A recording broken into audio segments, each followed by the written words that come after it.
Kenyans are angry at their president.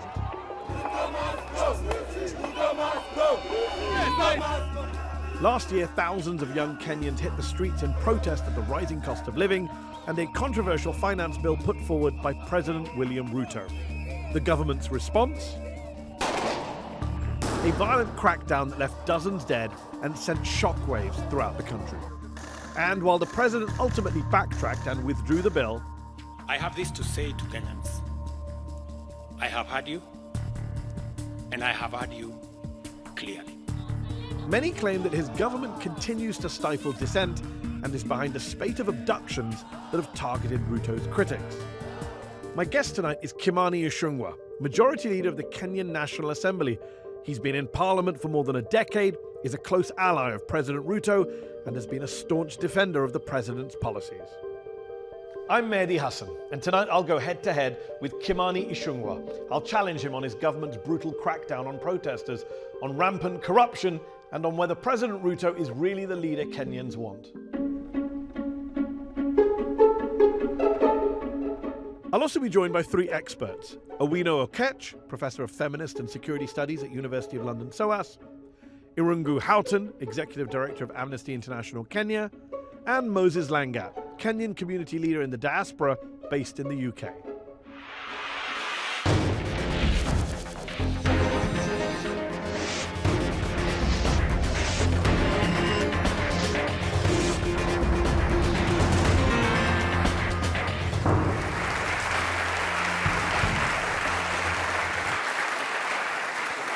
Kimani Ichung'wah, thank you so much for joining me here on Head to Head. You are the majority leader in the Kenyan National Assembly. You are a close ally and supporter of President William Ruto, who is super unpopular right now because he and you and your party haven't delivered for the people of Kenya. Your 2022 election manifesto made 281 promises. Can you tell our audience tonight how many of those have been fulfilled over the last 2.5 years? True, as you say. The perception out there is that the administration is quite unpopular, nothing uncharacteristic of any administration 2 years after an election, especially an administration that came into office in the backdrop of a very dilapidated economy with very many promises, as you said, but I can assure you that will change in due course. The implementation of a manifesto is page by page, chapter after chapter. But you haven't implemented it. That's the problem. It is being implemented. How many of the 281 promises have been implemented? I'll not give you a straight answer of 2 or 10 or 200, but I'll tell you. You're the first politician who said to me, I will not give you a straight answer, just bluntly. I can give you an answer. I've got the answer. It's 14 out of 281 promises. That means 95% of your promises have not been met 2.5 years in. That is your number, Mehdi, not my number. It's not my number. It's the number of Mizalendo, a non-partisan parliamentary monitoring organization in Kenya that tracks all parties. They're saying 14 out of 281. I mean, we can run through some of them. President Ruto said he would give free internet and phone calls to Kenyans. He hasn't. He said he would start an inquiry into cronyism. He has not. He said he would ratify the International Convention Against Enforced Disappearances. He has not. I could go on and on. Kenyans are frustrated because they were lied to during the election campaign. Well, Mehdi, as I told you, that is the perspective of Mzalendo. And that is their target. Well, has he ratified the International Convention Against Enforced Disappearances? We have ratified very many international conventions. But has he ratified the International Convention Against He said he would do it straight as he comes to power. It's been 2.5 years. He could do it with a stroke of his pen. Why has he not done it? He is yet to ratify, but it is work in progress. Was there a timeline for its ratification, according to Mzalendo? Many things had timelines on. Was there a timeline? He said he would do. No timeline. He said he would do a public inquiry into cronyism within 30 days. Has he done it? Public inquiry? Yeah, a public inquiry to establish the extent of cronyism and state capture and make recommendations. Page 61 of your manifesto. Has he done it? It's been more than 30 days. It's been 2.5 years. I'll tell you, Mehdi, if you read the NADCO report, there are recommendations on what is to be done on state cronyism, on state capture, on extrajudicial killings. That is there, captured in the NADCO report. But you haven't done what the manifesto called for on multiple things. And look, you know, and you admitted, to be fair, that people are unhappy. There's a perception of the government that's unpopular. Kenyans have been most upset about the cost of living. And yet, when thousands of young Kenyans took to the streets in protest of your government last year, the finance bill, your government opened fire on them, killed them, forcibly abducted and disappeared them. How do you justify such a violent crackdown on your own citizens in a democracy? First, let me say this, Mehdi. As you said, because you never allowed me to answer the question on the promises kept. I told you the manifesto is being implemented chapter after chapter, right from housing to the cost of living that you're speaking about. Because, of course, you cannot judge what was to be done in 5 years, in a short 2 years. Well, some of them you said you would do in 30 days, and you haven't. But just deal with the violence. How do you justify what happened last summer in Kenya? Now I'm coming to that. You said the cost of living. I can tell you what we've done with the cost of living, from the subsidizing of production rather than subsidizing consumption, as we promised in our campaigns. You remember the first demonstrations after the elections in 2023 were about the cost of living. Which also were greeted with violence from the state. And unfortunately, all demonstrations end up with deaths, which is a very unfortunate incident. And it is not true that people demonstrate and you open fire.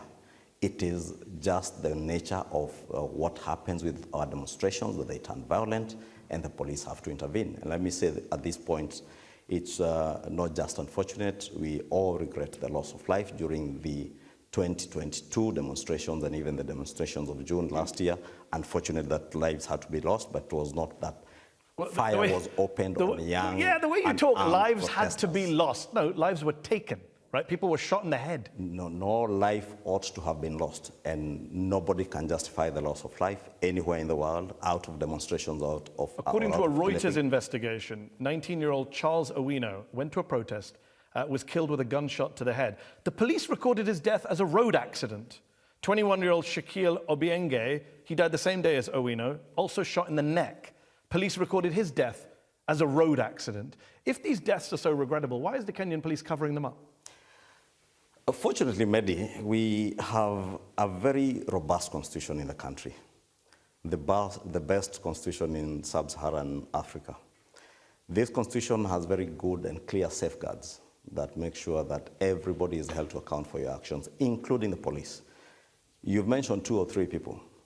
I think from IPOA's records, the Independent Police Oversight Authority, from their records, they have recorded about 60 deaths from last year's demonstrations. And there are some, I think about 30-something, that are still under investigation. They have dismissed some after close the files after investigation. Therefore, I can assure you, the police may, even somebody within the police force may desire to cover up. Can you tell our audience tonight, how many Kenyan police officers in the country will not allow you to cover up? You say that, this is great rhetoric. How many police officers in Kenya have been prosecuted for their role in the violence in 2023 or 2024? Can you tell us how many? I'll tell you from the last year's demonstrations, 3 are already in court. 3 police officers have been prosecuted? 3 are being prosecuted. Are being prosecuted, but none have been prosecuted. Another 34 cases. Before you prosecute somebody, you have got to investigate. So you have to this is what Human Rights Watch said last year. Bodies of people showing signs of torture continue to turn up in rivers, forests, quarries, mortuaries. The authorities have yet to investigate or prosecute anyone for these crimes. Kenya has a history of police brutality and lack of accountability for serious abuse. So that's Human Rights Watch. You want to believe what Human Rights Watch said, not what I'm saying? Yeah. Because I'm going to believe a human rights group over a politician who started by saying, I won't give you straight answers. It is their take, Mehdi. It is their take. And I didn't come here to give their take. I came here to give my take and the perspective. So they're wrong, you think? The police officers are being held to account? They are wrong because the police officers must be held to account. But they haven't been. And that is why we have institutions that will hold them to account. So what you said today about the deaths sounded good. You said it's regrettable, there should be no loss of life. That's what you say here. What you say in Kenya is a little bit different. This is what you said in December about the abductions of young people. You said that they're a way for people to basically con the system. You said these people, quote, they're not really abducted, you said, quote, they're locking themselves in Airbnbs with their girlfriends and hiding. Are you saying that all these abductions, Kenyan parents crying over missing children, bodies turning up in rivers, that's people pretending, hiding with their girlfriends in an Airbnb? Do you understand how offensive that sounds? Mehdi, I was speaking in Bungoma County. And the context was the clamor for, there was the misconception that every other abduction in the country was being perpetuated by security agencies. But what I said is that we have laws in the country that people who are construed to have broken the law in terms of the Computer Misuse and Cybercrimes Act, if they are found culpable, the DCI or the police should and must arrest them and take them before courts of law, because that is what they deserve. And the police and security agencies have no business abducting anybody, and nobody should be abducted. But they are abducting people. By security agencies. But they are abducting. Allow me to make my point, because you asked me a question. And it is in that context then that I said, and again, it is not all cases, Mehdi, that were out of abductions or what was construed to be abductions. And let me tell you, there were cases where people, somebody was holed up in an Airbnb, but reported himself as abducted. But for you as a leading politician in the country, where people are being disappeared in a democracy in 2024, 2025, it seems a strange thing to focus on, not the kids whose bodies are being found in rivers and forests and warehouses with gunshot wounds to the head and the neck. And instead of focusing on that, you focus on one case of somebody in an Airbnb. Seems strange. Mehdi, I also say there are cases of political conspiracies where people... Can we talk about the cases that are open and shut, police, intelligence services abducting kids? You accept that happens in your country? I will. Your government and your intelligence services have abducted innocent people. You accept that? It has been claimed. Those are matters. Not claimed, it's happened. It has been claimed. You don't accept it's happened? I do not believe there are enforced disappearances perpetuated by the state in Kenya. Not in this day and age. We have an administration which, for the first time, none other than the president himself committed that never again will Kenyans have to disappear and you fish their bodies out of River Yala or River Tana like happened some time back. And therefore, why I say they are claims, but it's because they are claims that are being investigated. They're not claims. Let me give you a fact. Can I give you a fact? Unless you give me fact. I'm going to give you a fact right now, because the audience around the world watching may not know this. The Attorney General of Kenya, his son was abducted, literally a serving member of the government. His son was taken. How did he get him released? Can you tell our audience? The Attorney General of Kenya is called Dorcas Oduor. Justin Muturi, the former Attorney General, he's moved on. Abducted. The person who has alleged that his son was abducted is the former Attorney General, Justin Muturi. And how did he get his son released? And I'll tell you again, I have read from the media, heard Justin Muturi what he said, just as you heard it. It is an allegation by Justin Muturi, somebody who has... Mr. Muturi says he went to the president and said, President Ruto, the intelligence service have taken my son. President Ruto called the head of your intelligence service and his son was released. Have you heard Mehdi from President Ruto on the same? Have you heard from the director of intelligence? You tell me what's President Ruto's place. Has he denied it? Have you heard from him? No, I don't live in Kenya. You're the expert. Has President Ruto denied that? So why don't you allow then me to tell you my take? Do. Because that's your take. Please. From what has been reported. That's not my take. I'm reporting a member of your government. This is amazing. I'm quoting a member of your government, not the opposition, a member of your government who you're calling a liar because he says his son was abducted. That's why I told you Justin Muturi, the former Attorney General and current Minister for Public Service, is a politician to begin with, has beef with his boss. In the government he serves. Wow. So he made up a story about his son being abducted? There are reasons. Wow, Kenyan politics. Will you allow me Please. to make my points? Please, this is just, I'm stunned. There are reasons why Justin Muturi was removed as Attorney General around the time of the demonstrations in June of last year. There are reasons probably why Justin Muturi knows he's probably on his way out. It is him who has made those allegations. That is a matter under active investigations. As I told you, has President Ruto denied it? We have got, you need probably to invite him and ask him. You can't speak I am not President William Ruto, neither am I his spokesperson. Has he denied it? It's a simple factual question, yes or no? I have not heard him, and I don't know if he has been asked to... So one of the... I just want to recap for our viewers, just to be followed. A minister in the Kenyan government has said that his son was abducted by the intelligence services and the president of Kenya had to intervene to release his son. You suggest the minister is lying and on his way out, but the president hasn't denied any of this happened. I don't suggest. I tell you emphatically, the minister has reasons to lie. Emphatically. He has reasons to lie. And he's on his way out? He definitely knows it. All right, Justin Mature, if you're watching, you may want to put your resume out there. Let me tell you, Mehdi. Okay. Let me tell you, because it's all politics. Even the abduction of his son is politics. It is all politics. He's playing politics with a very unfortunate incident. Let's bring in our panel now to see what they think about all of this. I'm going to go first to Ichung'wah Houghton, who is the Executive Director of Amnesty International Kenya. Ichung'wah, your organization has been documenting a lot of these abductions. You yourself, I believe, have spoken to some of the abductees and their families. Kimani suggests that this is kind of water under the bridge. There's no real evidence for now. A lot of it is politics. What's your view? I think there has been a trend of targeting dissent, people who have protested in our streets, excessive use of force against people essentially just expressing the right to assembly. And in one case, for example, this young man was essentially held incommunicado. He was stripped naked. He was shaved, not just on top of his head, but in his pubic areas. He was interrogated ad nauseum about who his connections were, and all he had done was to post cartoons and artificially generated images onto the on his Twitter handle. Images of what, can I ask? Of the president in a casket. Is that appropriate? Somebody makes fun of the president in Kenya and they get tortured like this? When William Ruto became president, when the buck stopped at his desk, he took decisive action to end the extrajudicial killings that were happening. True, what Ichung'wah says is true. There was a case of about, I don't know if there were 3 or 4 young Kenyans who were allegedly abducted, and it went out that not allegedly. They were abducted. They were abducted, as it was reported. They returned back to their families.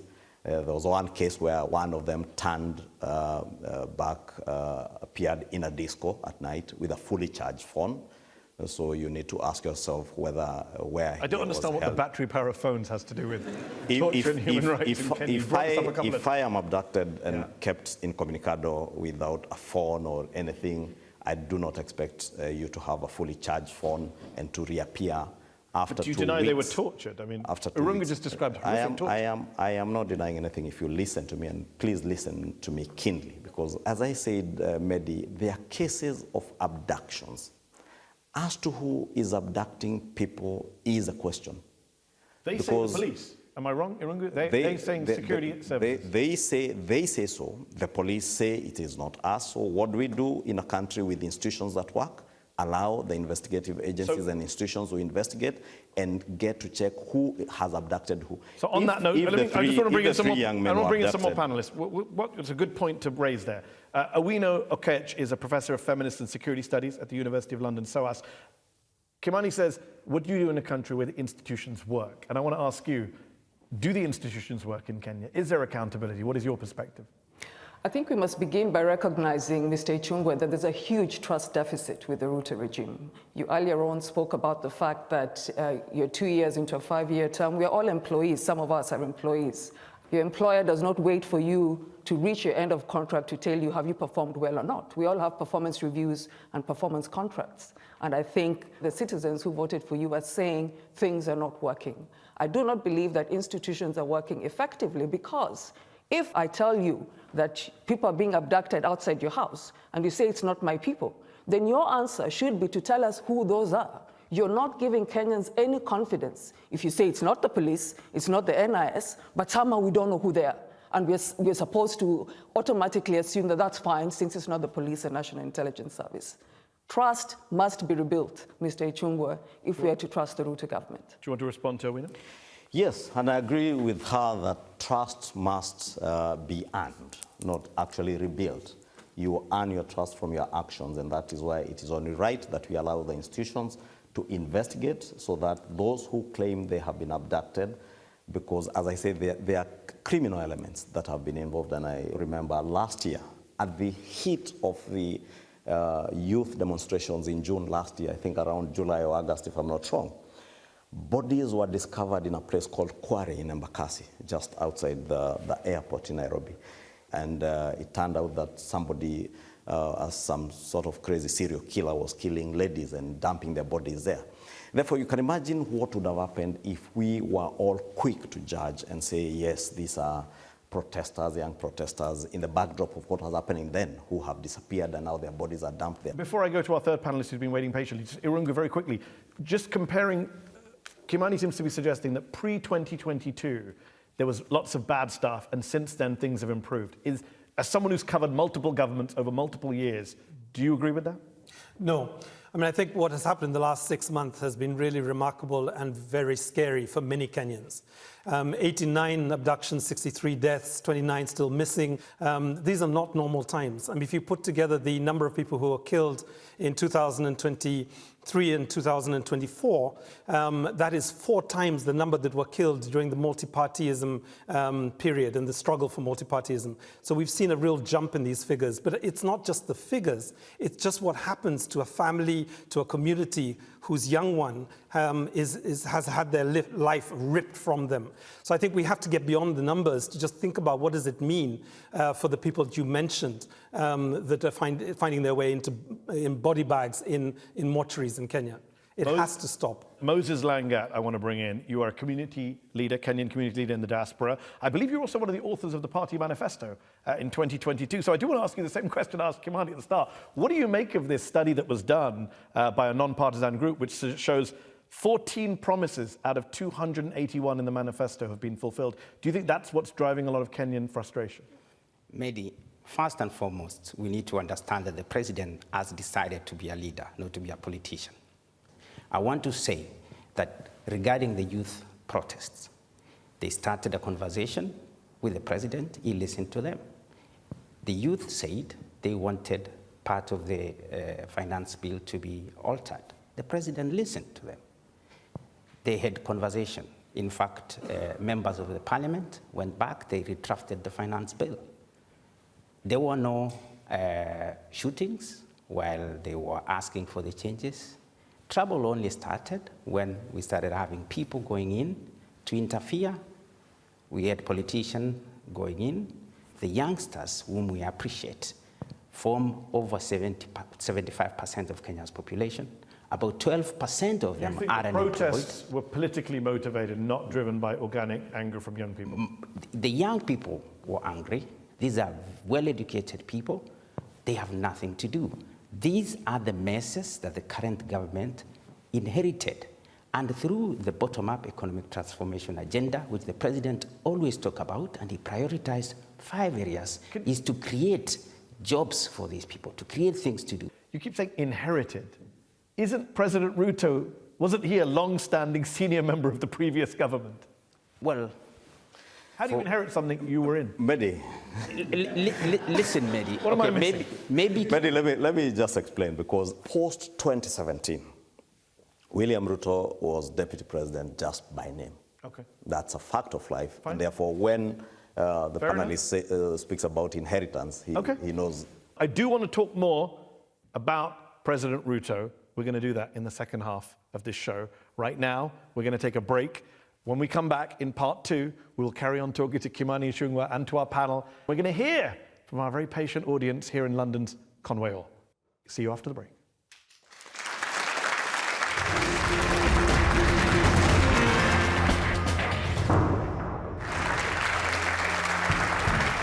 Welcome back to Head to Head on Al Jazeera English. My guest today is Kimani Ichung'wah. He is the majority leader in Kenya's National Assembly and a close ally of President William Ruto. Kimani, we've been talking about the protests and the violence and police accountability in part 1. Let's talk about Kenyan politics in more detail. Last year, the Organized Crime and Corruption Reporting Project named ousted Syrian dictator Bashar al-Assad as the most corrupt leader in the world. There were 5 other finalists, though. Out of those 5, can you tell me who received the most votes? You tell me. William Ruto received the most votes. Who was voting? A lot of Kenyans voted, actually. They submitted his name to the OCCRP. I mean, you have a real corruption problem in Kenya, and you ran on a platform. I just want to quote you to our viewers, and you can respond. You said, "We shall not just speak about corruption, but we shall act." President Ruto said something similar during the election campaign in 2022. And yet last year, a US government report said that Kenya has failed to implement its anti-corruption laws, and the country has dropped 3 spots in Transparency International's annual corruption index. That is pretty embarrassing for your party, your government, is it not? Pretty embarrassing for any country to be ranked anyhow in terms of corruption perception. Mehdi, it's true. I said we will not talk about corruption, we will act. If you live in the Kenyan soil today, you will know close to 18,000 public services now are digitized, principally to try and preempt corrupt practices, because it is a provision of services where people get engaged into corruption and corrupt activities. Two, I will tell you, not a single mega scandal. Look at all previous administrations in Kenya, right from the Kenyatta one, the Moi regime, 24 years, to the Kibaki regime, to the Uhuru Kenyatta regime. But you have dropped. There were mega scandals. So why have you in dropped every 3 places in the annual corruption Not a rating? single mega scandal. You made that point. I'm not disputing the that. last 2 years. I'm asking why you've dropped 3 places in the annual ranking. Because the indexes are based on perception. Today, Mehdi, when you ran out an advert that I was going to appear on this show, you have seen what has happened on Twitter, in Kenya and globally.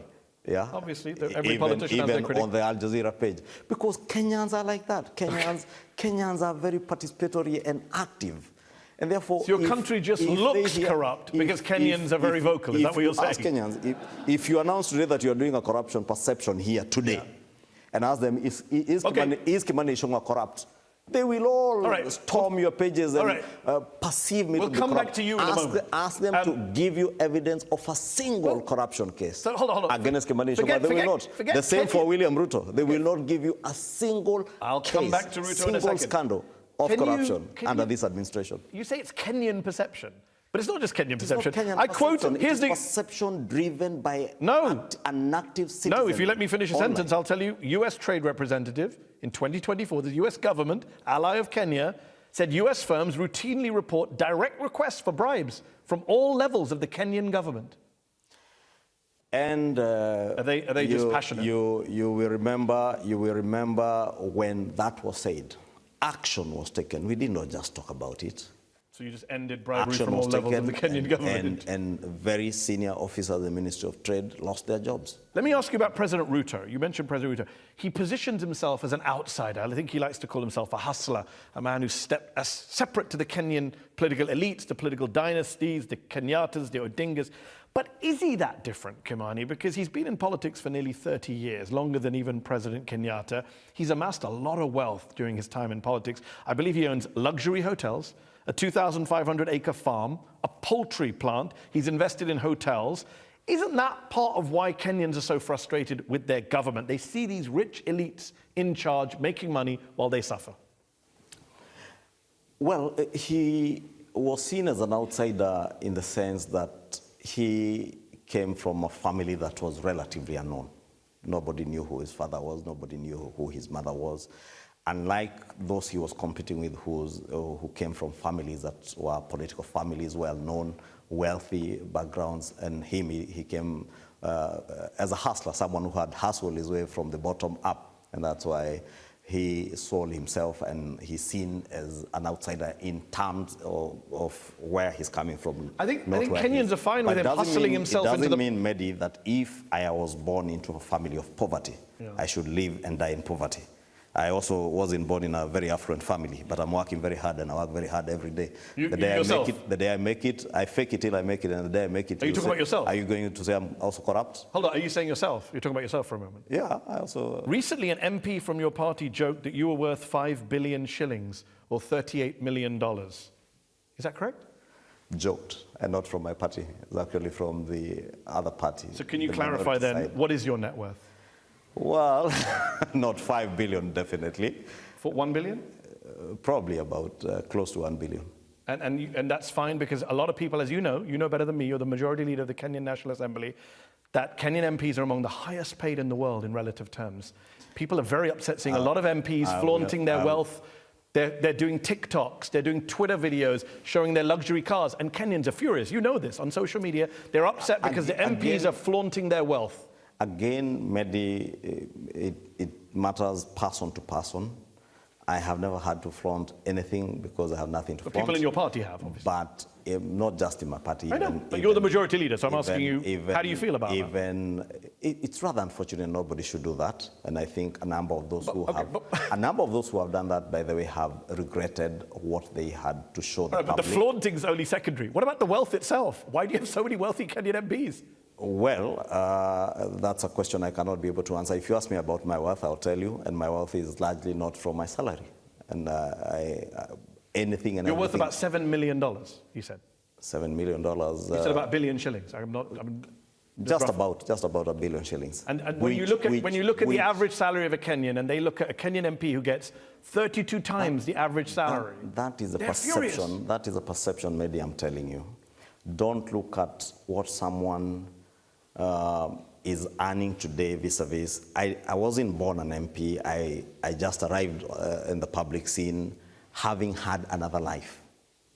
Worked in other organizations other than in politics, done business over the years. Therefore, the perception that people who are in public service should not own or should not have any other thing other than what they earn from their public service jobs. You know very well that's not the issue. The issue is they see people in public life making money out of their public connections. Owino Okech is a professor of feminist and security studies at the University of London, SOAS. Kimani says that President Ruto is a transformative figure. Kenya's had a lot of presidents over the last couple of decades, some pretty big names who've had pretty big impacts, good and bad, on Kenya. Where do you rank Ruto? That's a difficult question to answer, largely because Ruto also served in the previous government. So his record beyond the previous government, but also his long-standing political career, means that he's being judged on a very different scale. One of the biggest weaknesses of the current government is the way that those who have been assigned by the president to deliver that plan talk to Kenyans, engage with Kenyans like Kenyans do not know what they're talking about, are dismissive of their pain, are dismissive of the deaths of the children that we saw being shot in front of Parliament during the June 25th protests. You want Kenyans to believe in the plan, treat Kenyans with the necessary respect that they treated you with when they voted you into office. Number two, presidents do not deliver a plan for the people that voted them. They deliver a plan for the entire country, whether we voted for them or not. Let me bring in Moses Langat, is a Kenyan community leader in the diaspora, helped with the manifesto in 2022. The poll that came out in December in Kenya, where the people were asked, how much trust do you have in the ability of these people, different institutions, to fulfill their mandate? The president, do you know how many Kenyans said a lot of trust in the president? 1% of Kenyans said they have a lot of trust. That must worry you as a Ruto supporter. No, not at all. Mehdi, let me tell you something. Ruto went in with a plan. His plan, and I repeat, was called Bottom-Up Economic Transformation Agenda Plan. He set to reduce the cost of living. He said, I will work on productivity and production in the country. And he said he will make the goods and services for all Kenyans to be affordable. Kenya, in August 2022, when the president was coming in, were busy importing maize, sugar, rice, cooking oil, almost importing everything. The government has transformed the sector. In July alone. Moses, with respect, you sound a bit like the Biden administration, where I live in the US, where the economy's great, but the public don't believe you. The public don't trust you. I'm giving you microeconomics. In July, Kenya produced 84,000 metric tons of sugar, more than what we need. Kenya is almost becoming a net exporter of sugar, something we were importing. So you believe these economic trends, positive ones, will turn around his popularity? I will tell you many more. Okay, well, we don't have time for many more, but you've given us some. Let me bring in Ichung'wah Houghton, who is Executive Director at Amnesty in Kenya. I just want to bring up one thing we haven't talked about when we talk about William Ruto's record is he was indicted by the International Criminal Court over the 2007 elections and the violence that followed that led to the deaths of 1,300 Kenyans. Ruto was never actually cleared of the charges. The prosecution had to drop the case, they said, because of witness intimidation.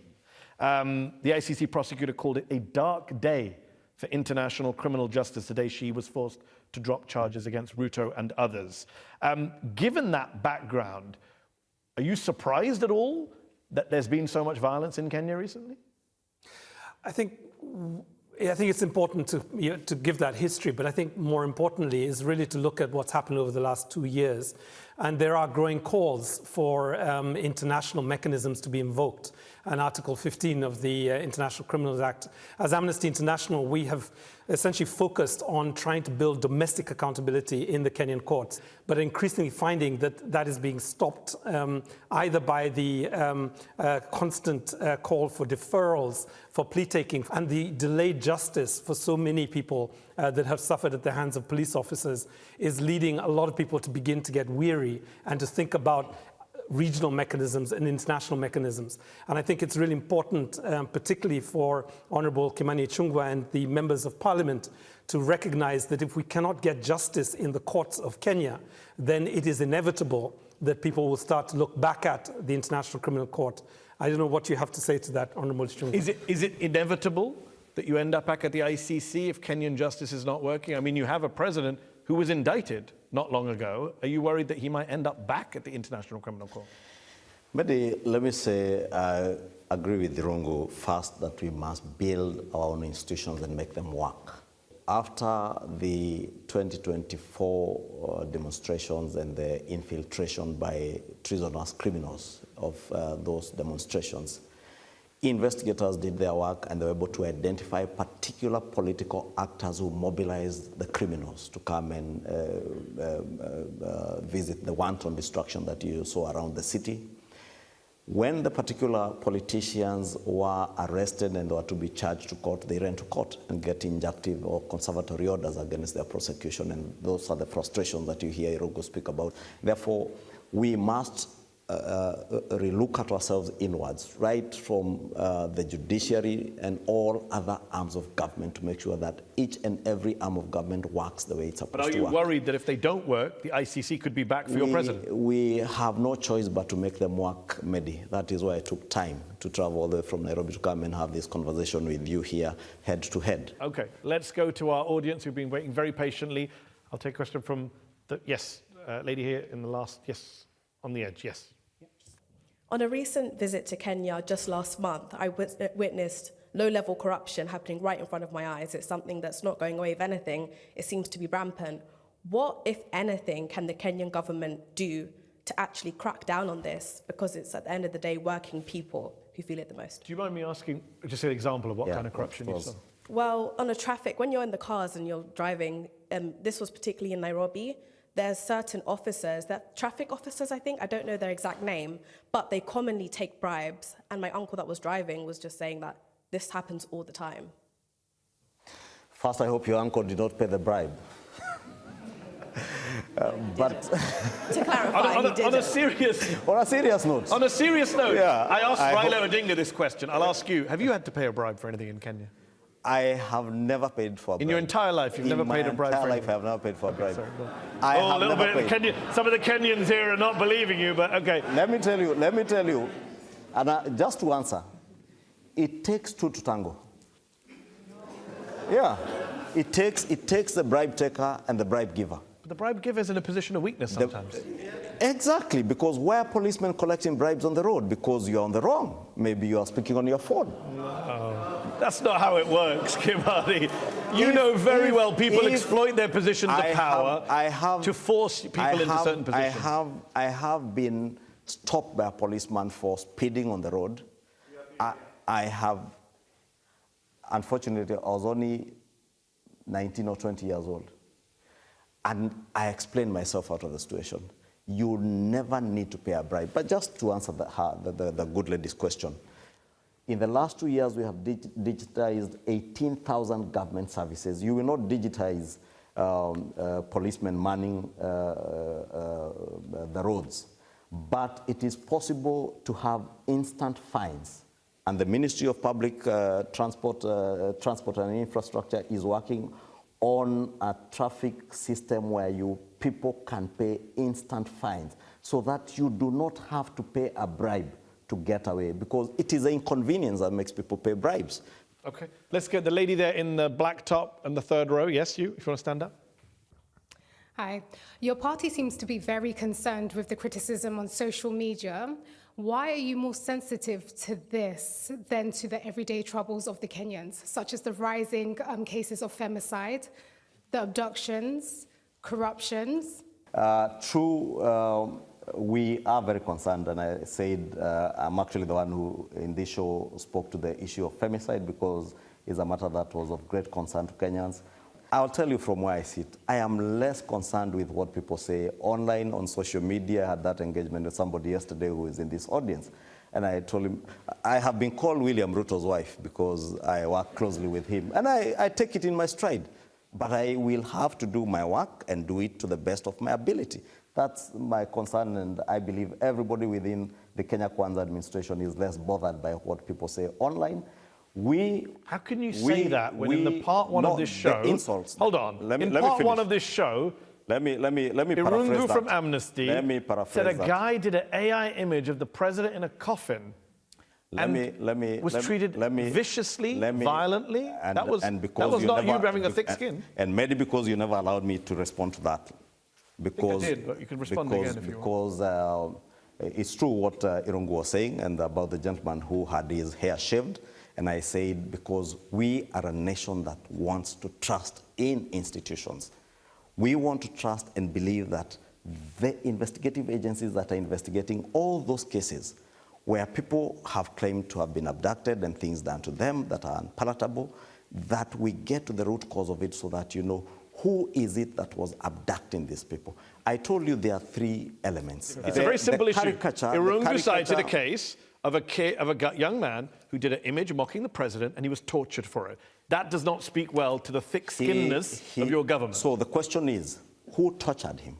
Can you or me answer? You cannot answer. You cannot say with certainty. So. I'm going to trust the guy who was tortured. Ichung'wah says it is suspected to be because the gentleman said they behaved like they were security agencies. I have seen cases in Kenya now, and an unfortunate case in the recent past, about 2 months ago, where a gentleman who was a manager in one of the security firms was killed and murdered by thugs masquerading as security officers in full police uniform. Okay, let's go to lady there in the red glasses and the stripy top. Good evening. You know that the Kenyan public is suffering.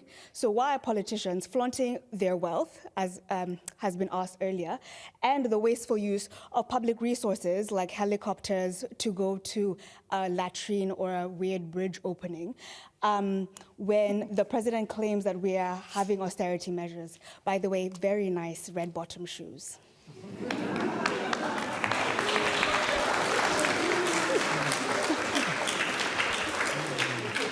Again, to the good lady, as I said, Kenyans are very active and very participative in many engagements. Many of them are usually not true. I saw what she refers to, that somebody was flying to go and open a pit latrine somewhere in Murang'a. I believe that was today on social media. It's not absolutely untrue. In actual fact, the deputy president who was being reported to be that way was to join the president in the northeastern part of Kenya, nowhere in Murang'a. So don't believe, again, everything you read on social media. But what about what they see on social media? People can see members of parliament flaunting their cars, expensive, all of this stuff. It's out there. Mehdi, I told you there's absolutely no excuse for anybody. Have you cracked down on people in your caucus? Have you called up members of your coalition to stop doing this? Exactly. You have? We, members of parliament in my party, in the house, who I see flaunting things that are not palatable with Kenyans, I tell them, hey, bro, this is not good. Okay. We're going to go back to the audience. Lady there in the third row. Yes, you, if you want to stand up. Honorable Kimani Ichung'wah, Mr. Majority Leader, at the beginning of this year, at a public gathering, actually, in fact, a funeral, you made allegations against the former deputy president. You said in a speech that those abductions were orchestrated by the former deputy so that he can put blame on the president. The former deputy president has been impeached. November, we had a new deputy president. December, there were more abductions, I think 7 from the Kenyan Human Rights Commission. The former deputy president is no longer in government. Who is responsible? Good question. Good question, and it's true. I said it in broad daylight in Bungoma County on the 3rd of January this year. You never heard the former deputy president dispute my allegation or even go to court if I was lying. I have since availed information that was in my purview as to what people were doing under the orchestration of the former deputy president to do the things I said in that funeral that they were doing, and heaping the blame on the government of Kenya. And that's why, Mehdi, I told you, unless you categorize what is out of criminality, you don't have evidence for your claims against the former deputy president. I have said, and I repeat it, what I had, I gave it to those investigative agencies. But you haven't presented it to the public. That is the right thing to do. But you haven't presented it to the public. So do you want the investigative agencies to investigate people in public? Or do you Well, you're making accusations in public. I was responding, and the good lady that might know, I was responding to another politician who had said things in that funeral. And I responded and said what I said. There were politicians, by the way, members of parliament, 2 members of parliament, who had planned to mysteriously disappear and claim abduction. That is information that is with the investigative agencies. Okay. That's why I said on all these cases, case by case, allow the investigative agencies to do their work. You said earlier in the show, people call you William Ruto's wife because you're so close to him. Do you plan to be William Ruto's successor? Do you plan to run for president once he's done? As to my future plans in politics, Mehdi, I do not know. Good, nice, honest answer at the end. I do not know. You're not ruling it out, though. That's my job as a journalist to always ask that question. I do not know. If you asked me 10 years ago if I plan to be where I am, I wouldn't know. What I do is that I give the best I can give in public service to the best of my ability, and I give it all, and I believe the people of Kikuyu who elected me as a member of parliament can attest to the transformation of my constituency over the years. Well, we respect you for coming here to give it your all. Thank you for coming to do this head-to-head. Thank you to our panel for coming to give us their expertise and contributions. Thank you to you all here in Conway Hall tonight for coming tonight and for your excellent questions. Kimani, Ichung'wah, thank you so much for coming on Head-to-Head tonight. Thank you. And thank you all for watching at home. It's been a great show. Thank you for watching Head-to-Head on Al Jazeera English. Good night.